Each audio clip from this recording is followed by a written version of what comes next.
Hello friends, world के पिछले chapter में हमने देखा था कि ताइहुन को एक क्लू मिल जाता है एक गैंग का जो रनवेज को लेकर जाते हैं और ताइहुन प्लान बनाता है खुद के किडनैपिंग का, लेकिन वो फ्लॉप हो जाता है जब उस फैम के डैड किसी और ही लड़की को वहां से बेच देते हैं उस गैंग को। तो अब आगे क्या होगा? चैप्टर के शुरुआत में हम देखते हैं कि ताइहुन मिन सियोंग पे इल्जाम लगाता है कि इसने अपने साथी यूना को बेच दिया है और डैड की मदद की है उसे बेचने में। तब सूर्योन ली वो इस पर हैरान है। तब ये मेंसियम चलाती कि मॉम ये बकवास कर रहा है, मैंने ऐसा कुछ भी नहीं किया। तब ताइहुन कहता है कि ये पोज तुम्हें क्या लगता है ये स्टंट था कोई जो तुम मेरे सामने परफॉर्म कर रही थी? मैं उसी वक्त समझ गया था कि तुम्हारे साथ कुछ ना कुछ गड़बड़ जरूर है। तुम्हें याद है वो वक्त जब यूना अपनी कहानी मुझे सुना रही थी और ये भी कह रही थी कि तुम उसकी फैमिली की तरह रो भी रही थी, लेकिन तुम्हें कुछ भी फर्क नहीं पड़ रहा था।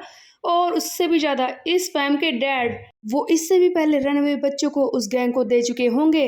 वो बार बार अगर हार्श बिहेव करते तो किसी ना किसी को उन पर शक जरूर हो जाता, इसीलिए उस आदमी ने तुम्हारी मदद ली। तुमने ही उसे डैड के साथ जाने के लिए कन्विंस किया होगा क्योंकि वो तुम्हें अपनी फैमिली की तरह मानती है। वो आदमी अपने झूठ को दूसरों के सामने सच बनाने के लिए तुम्हारा इस्तेमाल कर रहा होगा। तभी मिनसियोंग चिल्लाती है कि तुम किस बारे में बोल रहे हो, मैंने ऐसा कुछ भी नहीं किया है, समझे? तब तायुन कहता है कि ओह लगता है तू एक्टिंग करना बंद नहीं करेगी, अगर ऐसी बात है तो मुझे अपना फोन दिखा, मैं तेरे मैसेज कॉल्स चेक करना चाहता हूँ। हम देखते हैं मिनसियोंग घबरा कर भाग जाती है और कहती है कि मोम मैंने ऐसा कुछ भी नहीं किया, ये बकवास कर रहा है। लेकिन ताइहुन इसे एक कैन फेंक कर मारता है सर पर, जिससे कि ये वहीं पर बेहोश हो जाती है। ताइहुन इस फैम की मॉम सूर्योन को यकीन दिलाता है कि इस लड़की ने ही उसे गायब करने में मदद की है। और ताइहुन इसे बेहोश करने के बाद कहता है कि तुझे क्या लगता है ये सब करने के बाद तू कहाँ पर भाग रही है, मेरे हाथों से निकल कर। उसके बाद फाइनली मिनसियोंग को थोड़ी देर बाद होश आता है। ताइहुन और सूर्योन उसके सामने ही बैठे हैं। तब ये मिनसियोंग बताना शुरू करती है कि ये देखो मेरे भी कान को काटा गया है, मैंने ये सब इसीलिए किया क्योंकि मुझे अपनी जान बचानी थी। डैड की फर्स्ट विक्टिम मैं ही थी, डैड ने सबसे पहले मुझे ही बेचा था। जब मैं वहां पर पहुंची तो मुझे एक जगह पर बंद किया गया था, मुझे ऐसा लगा कि आज मेरा आखिरी दिन होगा। वो 4 लोग जो बहुत ही ज्यादा खतरनाक थे मेरे सामने खड़े थे, मुझे लगा कि वो मुझे मार देंगे, लेकिन ऐसा कुछ भी नहीं हुआ। उन लोगों ने मुझे धमकाया और ये कहा कि मैं अपने फैम में ही रहकर ऐसे बच्चों को ढूंढूं जिनके गायब होने पर किसी को शक ना हो, उनसे दोस्ती करूं ताकि जरूरत पड़ने पर उन्हें गायब किया जा सके। सो बेसिकली ये ग्रुप ऐसे बच्चों को सिलेक्ट करता था फैम में से जिन पर किसी को शक ना हो, जिनके बारे में कोई ढूंढने भी नहीं आएगा। तब यहाँ पर ताइहुन कहता है कि मैं तो बस ऐसे ही पूछ रहा था, तूने तो सारी हकीकत बता दी। मॉम सूर्यन जो ये सारी बातें सुन रही थी खड़ी होती है और कहती है कि इससे पहले भी तूने झूठ बोला कि जो बच्चे गायब हो गए हैं वो दूसरे फैम में जुड़ गए हैं। हाँ बता कहाँ है वो, किसको तूने उन्हें बेच दिया है? किडनैप होने के बाद उन बच्चों के साथ क्या होता है? तब ताइहुन खड़ा होता है और कहता है कि मिनसियोंग मुझे उस जगह पर ले चल जहां पर तुझे किडनैप करके ले जाया गया था, सबसे पहले मैं वहीं से शुरुआत करूंगा।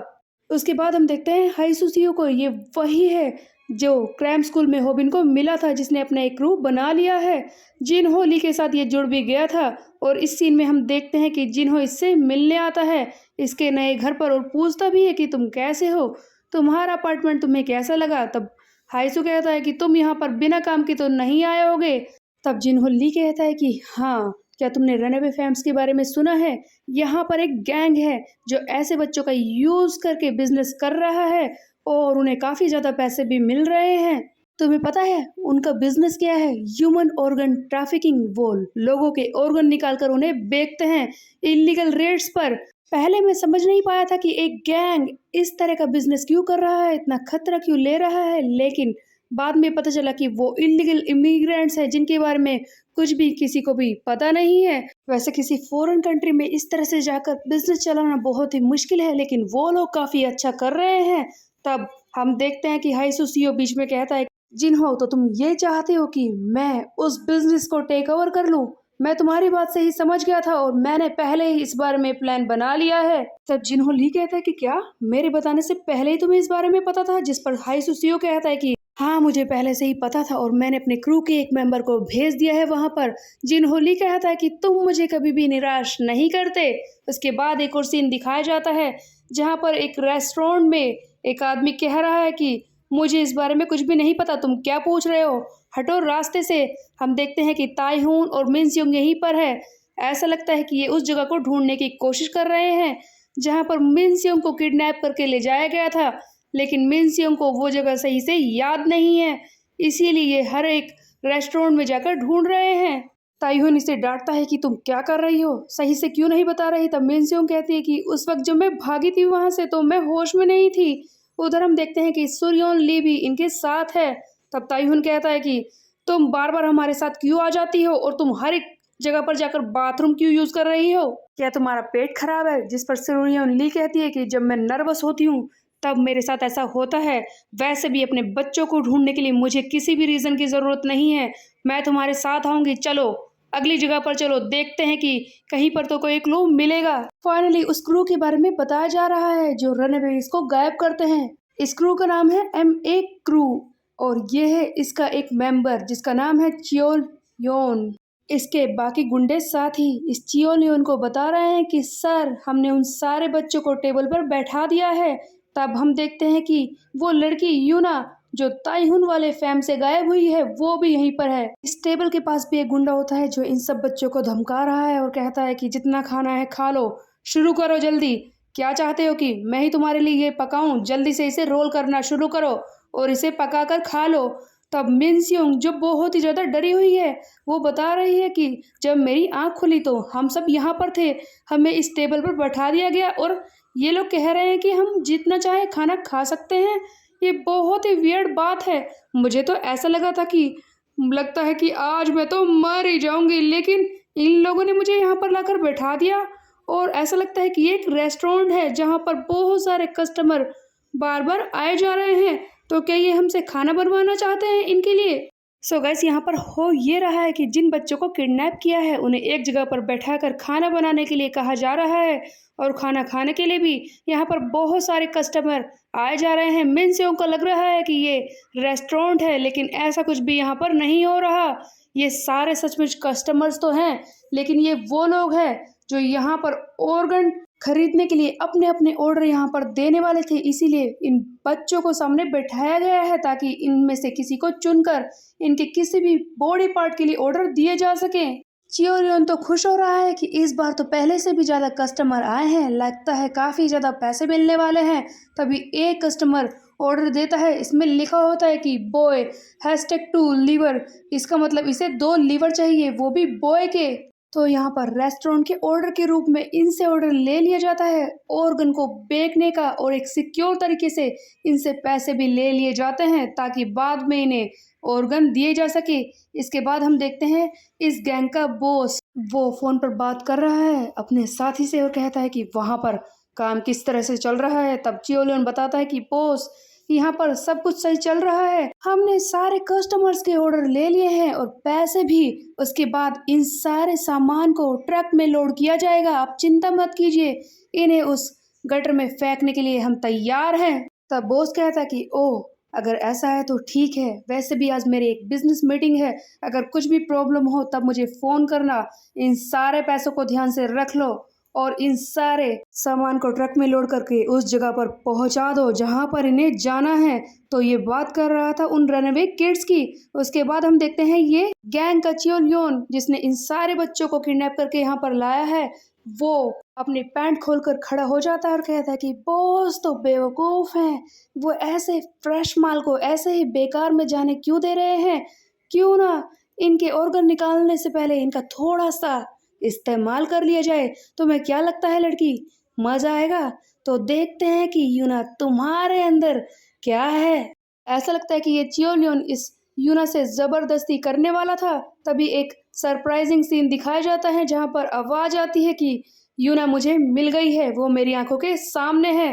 ताइहून सियोंग खिड़की से ये सब देख रहा था, वो सामने ही खड़ा है और सोच रहा है कि ये आदमी इसके इतने पास क्यों है, क्या ये इसका बॉयफ्रेंड है। लेकिन मुझे इस आदमी से बहुत ही वियर्ड वाइब्स आ रही हैं। ताइहून को वो जगह मिल चुकी है जहां पर इस यूना को बंद करके रखा गया था और हम देखते हैं कि सुरयोन ली और मिनस्योंग भी यहीं पर है। वो लोग चिल्लाकर पूछते हैं कि ताइहून तुम्हें यूना मिली।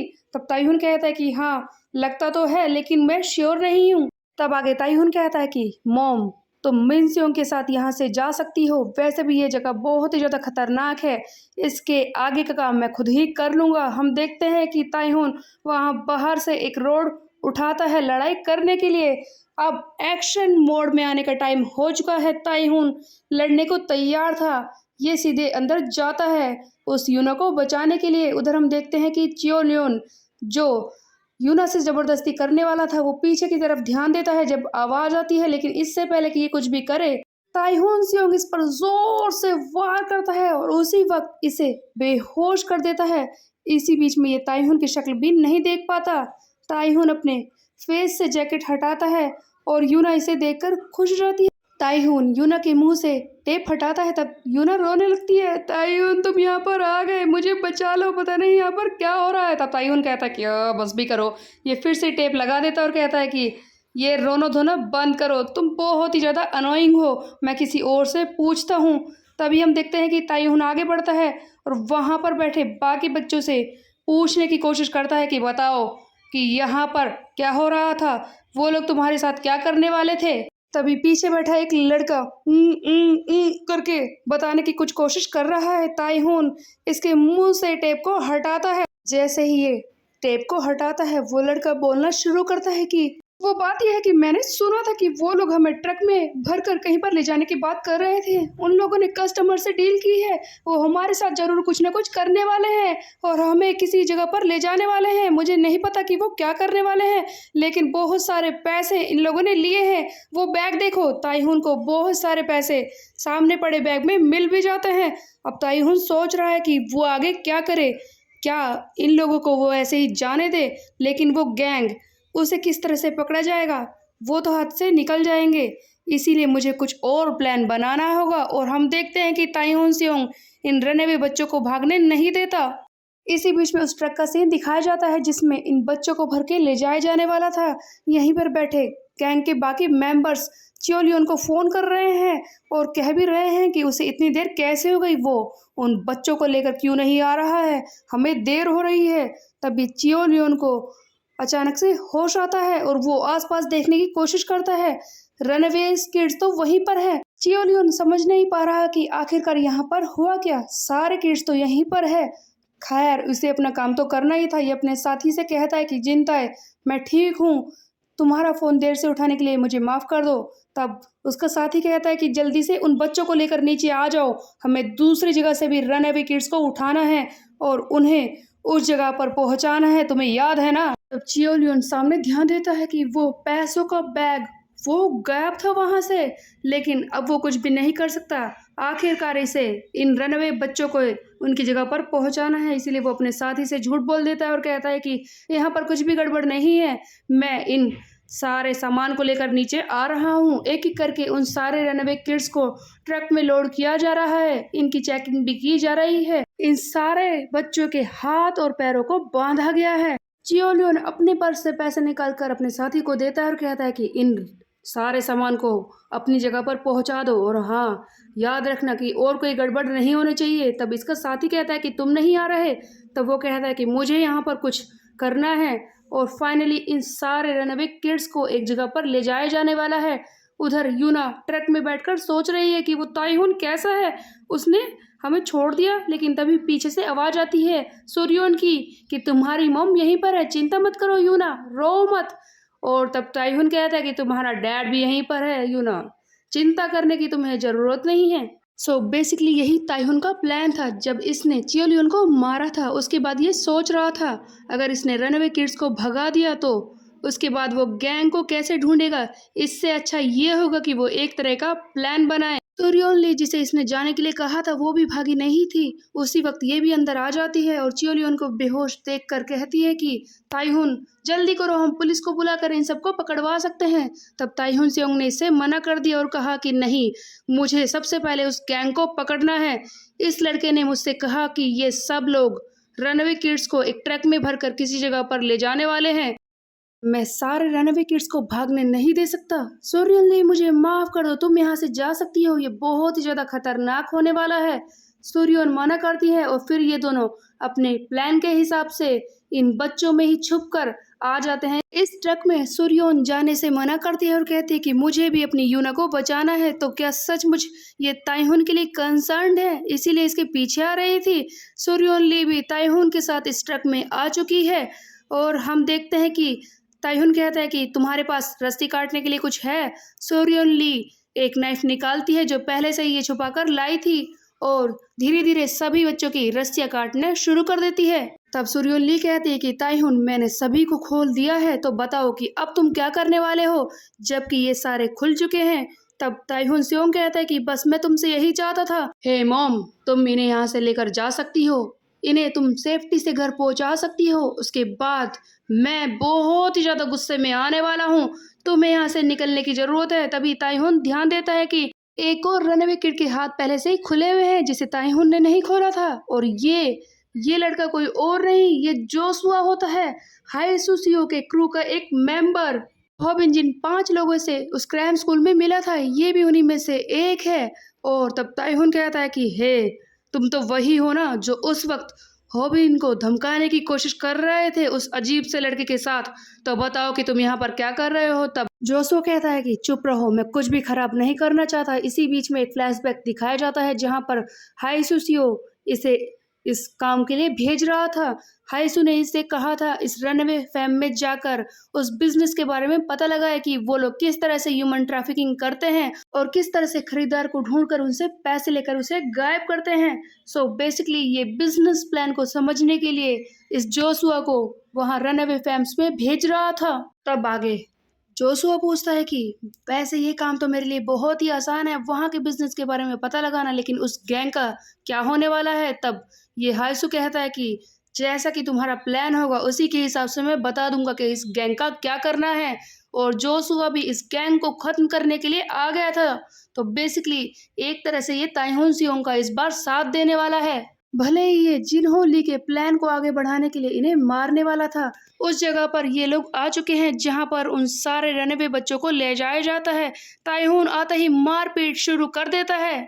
जोसुआ ताइहुन से कहता है कि जैसा कि हमने डिसाइड किया था कि हमें अलग अलग काम है, अलग अलग बिजनेस के बारे में हमें बात करनी है, तो सबसे पहले इस गैंग को खत्म करेंगे, उसके बाद हम दोनों में डिसाइड होगा कि कौन सा बिजनेस यहाँ पर वर्क करेगा। लेकिन ये थोड़ा सा बोरिंग है। तब ताइहुन कहता है कि बोरिंग, हाँ तुम्हें ये बोरिंग लगता है, चलो एक बैट लगाते हैं कि इनमें से ज्यादा लोगों को कौन मारेगा और जो आदमी जीतेगा वही यहाँ पर अपने काम को पूरा करेगा। क्या लगता है तुझे? Let's find out in next chapter. तब तक के लिए मेरे चैनल को सब्सक्राइब कर दे, बेल के आइकन को कर दे प्रेस। फिर मिलते हैं, बाय बाय।